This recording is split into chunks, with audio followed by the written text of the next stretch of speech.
muito sobre polarização, que a sociedade está polarizada e as pesquisas mostram isso. Mas a gente percebe, a gente que acompanha o presidente Lula desde que ele assumiu, tomou posse lá em 2023, vê que ele passou os primeiros semestres ali do governo dele falando muito em união, falando muito em não olhar a cor partidária, em juntar todo mundo, principalmente depois do 8 de janeiro e tal. Com o passar dos meses, o discurso do presidente Lula foi mudando um pouco, e ele foi subindo uns tons ali, principalmente em relação ao adversário dele na eleição e ex-presidente Jair Bolsonaro. Ele tem elevado um tom nos adjetivos e tal. O senhor acha que, primeiro, por que o presidente tem adotado essa estratégia?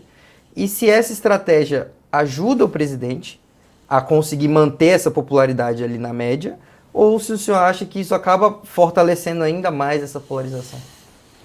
Olha só, o presidente Lula tem um cuidado muito grande com esse tema da união, da reconstrução, e que a gente possa virar essa página do ódio, da intolerância, que ela foi tão dolorosa para o Brasil, né? Quer dizer, nós temos um compromisso, e esse compromisso não é um compromisso só de discurso. Quer dizer, se tu observar a agenda, né? Se tu observar a forma como os ministros trabalham, se você observar a maneira republicana que qualquer prefeito, qualquer vereador vem a Brasília e é atendido sem que ninguém pergunte a cor partidária. O presidente Lula vai para os estados, reúne com o governador dos mais diferentes estados, senadores. Eu acho assim que não dá nem para comparar, né? É tão distante, não? São coisas tão distintas, né? A postura, o respeito pela democracia, pelas instituições do presidente, que não tem nem como comparar com o ex-presidente. Agora, existem determinados temas que para nós eles são muito caros, né? Então, a defesa da democracia, a maneira como nós queremos que os responsáveis pelo golpe sejam identificados e punidos, né? A nossa total certeza de que defender a democracia nesse momento é algo estratégico para o futuro do país e não só do governo, são temas que são muito caros para nós e para a agenda do governo. E se tu fala sobre isso, na realidade, tu está falando com 75% da população, né? Você tem hoje um percentual de 18%, 20% das pessoas que ainda fica repetindo que as urnas eletrônicas foram fraudadas, que a vacina, né? Até hoje, você sabe, todo mundo sabe, né? A quantidade de coisa que foi dita. Tem 20%, 20 e poucos por cento? Tem. Agora, tem 80% das pessoas que querem dialogar, que estão dispostas a conversar. E essas pessoas compreendem quando você faz uma fala, né? Que na realidade não é uma fala voltada só para quem votou no Lula. Se nós temos hoje 80% da população disposta a conversar, dialogar, que não acompanha esse discurso de ódio, tem intolerância, nós estamos falando do dobro das pessoas que votaram no presidente Lula. Essas pessoas mais radicalizadas, aí tem dois grupos. Tem um grupo que é aquele grupo que foi manipulado mesmo, né? O cara que acreditou que a igreja dele ia ser fechada.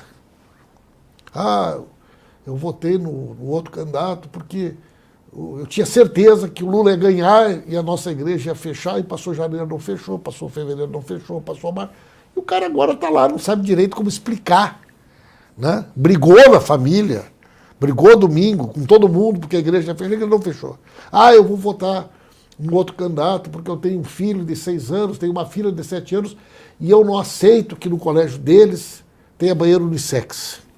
Que até uma coisa meio louca essa, né? Porque tem muito bar, nas casas das pessoas tem só o banheiro, né? A pessoa entra, vai no banheiro, sai, entra outra, fecha a porta, vai, e não é só porque tem um banheiro que as duas pessoas precisam frequentar o banheiro ao mesmo tempo, isso não existe em lugar nenhum. Mas criaram essa coisa, né? Que ônibus, por exemplo, tem só o banheiro, né? Avião tem só o banheiro, muitos aviões menores, e nem por isso tem algum problema que vá um homem, saia, depois vá uma mulher, né? Mas eles criaram essa loucura. Não aconteceu nada, né? Quer dizer, as casas iam ser invadidas, as pessoas iam perder. O Brasil vai virar uma economia pior que a Venezuela e com a Argentina. O que aconteceu, gente? Então essas pessoas elas estão ainda numa fase quase que de luto. Sabe o negócio de luto? Precisa ter um tempo, né? Quando tem uma separação muito traumática, por exemplo, tem que dar um tempo para a pessoa, para que ela possa voltar, né, a raciocinar de uma maneira mais tranquila, mais equilibrada. É tipo essa turma do bolsonarismo radical. Eles mentiram tanto e repetiram tanto as coisas que eles estão num certo luto. O cara não quer ir lá. Por que ele não vai no Natal da família? Para não tirarem onda em cima da cabeça dele, né? Por que eu não frequento determinados ambientes? De vergonha. De vergonha. Mas boa parte dessas pessoas, na medida que as políticas públicas vão sendo implementadas, elas vão também, do meu ponto de vista, mudando um pouco, né? Esses dias eu estava falando com uma pessoa, bolsonarista raiz desses, né? E o filho ou a filha estuda medicina na Argentina. E era um dos mais entusiastas da campanha do Milei. E uma das primeiras medidas do Milei foi que estudantes estrangeiros não podem ter acesso à universidade pública, ao ensino público, sem pagarem, né? Essa pessoa foi nos procurar, gente, pelo amor de Deus, a embaixada tem que fazer alguma coisa, minha filha está lá, meu filho está lá, na Universidade Argentina, a universidade é ótima, agora querem mandar embora se a gente não pagar. Então, quando as coisas batem na porta, muitas vezes as pessoas têm um choque de realidade, e isso faz com que a sua própria percepção se altere, né, sobre as coisas. Sim, ministro, igual o senhor comentou, né, que o presidente ele vem recebendo pessoas independentes da cor partidária, a gente vê isso, né, já recebeu Tarcísio, outros governadores, enfim, que declararam apoio a Bolsonaro, mas ainda assim a gente vê momentos onde o presidente ainda tece alguns comentários, né, chama o ex-presidente de facínora, de aquela coisa, ou de sem vergonha na cara, por exemplo. Isso ajuda o presidente a conseguir ganhar essas pessoas que votaram em Jair Bolsonaro, a quebrar essa polarização?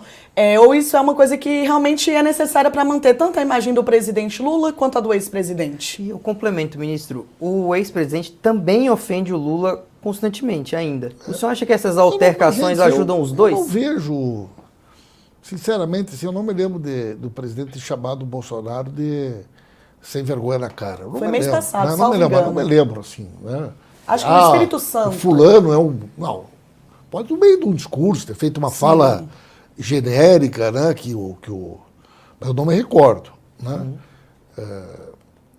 Mas, eventualmente, num discurso, numa fala, alguma coisa, aparece alguma frase mais forte, mas... Perdão, ministro, dia 16 de dezembro no Espírito Santo Ele mesmo. falou direto pro... Falou num discurso. Mas direto pro cidadão? Falou durante o discurso que ele era um facínora. Não sei se foi assim direto. Fulano é um sem vergonha na cara. Normalmente ele não diz o nome, né? Mas a gente entende a quem é direcionado. Serviu o chapéu, como diz, né? Serviu o chapéu, né? Mas assim, nossa linha é a linha da união e da reconstrução. Se eventualmente alguma fala do presidente ou algum de nós, né? Ela vai um pouquinho mais para cá, um pouquinho mais para lá, também é parte do contexto, do momento em que essas coisas acontecem. Mas isso ajuda na quebra da polarização? Ou isso, na verdade, não fortalece ainda mais que o país continue polarizado como ele está? Porque a gente tem 49% de aprovação. A gente sabe que teve pessoas que votaram no Bolsonaro, como o senhor disse mesmo, ainda às vezes estão nesse estágio de luto, e ver o presidente eleito prosseguir com esse tipo de discurso, isso ajuda a realmente unir o país? Ou isso, na verdade, ajuda a manter a polarização como está? Eu acho que nem uma coisa nem outra. Eu acho que o que vai mudar a polarização não é uma fala do Lula, A ou B, né? Eu acho que é na medida que, primeiro, as pessoas veem na sua vida real, né, uma distância entre a realidade e aquilo que eles acreditavam, aquilo que eles pensavam, né? E na medida também que a vida delas vai mudando, que a vida delas vai melhorando, né? Eu vou dar um exemplo para vocês.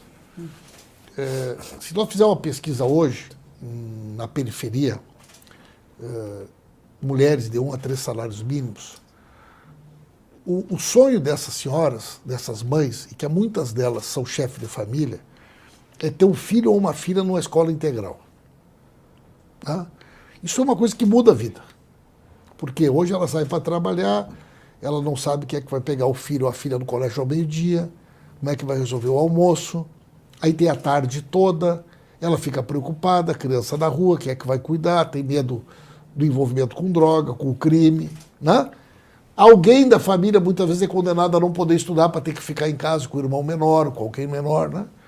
Então o presidente Lula tomou uma decisão, né? Eu quero fazer um grande programa de, né, escola em tempo integral. Nós vamos agora, já a partir de fevereiro, 1 milhão de novas vagas em todo o Brasil. Vamos ter 1 milhão de famílias que vão ter oportunidade a mais de chegar de manhã, entregar o seu filho na escola e saber que vai ter as 3 refeições, que vai ter esporte, que vai ter cultura, que vai ter aula de reforço, né? E assim por diante. Mas essas pessoas ainda não sabem. Elas vão saber a partir de fevereiro, março, quando os filhos delas começarem a estudar. Então a vida delas vai mudar, a percepção da vida delas vai mudar, né? Nós estamos há 5 anos sem ter nenhum contrato novo do Minha Casa Minha Vida. Agora, semana passada, começamos a assinar os primeiros contratos. Mas as famílias que vão ser contempladas ainda não sabem que vão ser contempladas, né? Boa parte dos mais médicos ainda está chegando lá na ponta, né? O presidente determinou, vocês acompanharam, no início, quando a gente assumiu, a gente encontrou 14 mil obras com dinheiro público inacabadas. Aí lá em maio a gente lançou aquele aplicativo Mãos à Obra, para que as prefeituras e os governos estaduais pudessem identificar a situação da obra e pudesse ser repactuado, né? Uma obra que está abandonada há 4, 5 anos. Primeiro, tem como retomar? Qual é o estágio da obra? Quanto que é o orçamento para concluir, né? E nós identificamos mais de 11 mil obras na saúde e na educação que o presidente determinou que elas sejam retomadas. Isso é pactuado com os estados e municípios, tem um prazo de conclusão e um acompanhamento em tempo real da execução. Você tem que prestar conta quinzenalmente no sistema, com fotos, com vídeos da execução da obra. Vamos pegar 11 mil obras, vamos recomeçar agora. Se cada uma gerar 20 empregos, e gera muito mais, nós estamos falando de 220 mil empregos, só nesse programa. O CAGED, o ano passado, deu uma média de 150 mil empregos novos. Só essa ação aí representa um mês e meio de novos empregos. O PAC, da mesma forma. Então, são tantas as iniciativas do governo que vão ter um reflexo positivo durante o ano de 2024, que é aquilo que o presidente Lula diz, né? O ano de 23 foi o ano para plantar, 24 é o ano para colher. E nós queremos que seja uma colheita farta e generosa, né? É com essa perspectiva que a gente está trabalhando. Poder Monitor. Acesse agora e ganhe 30 dias grátis.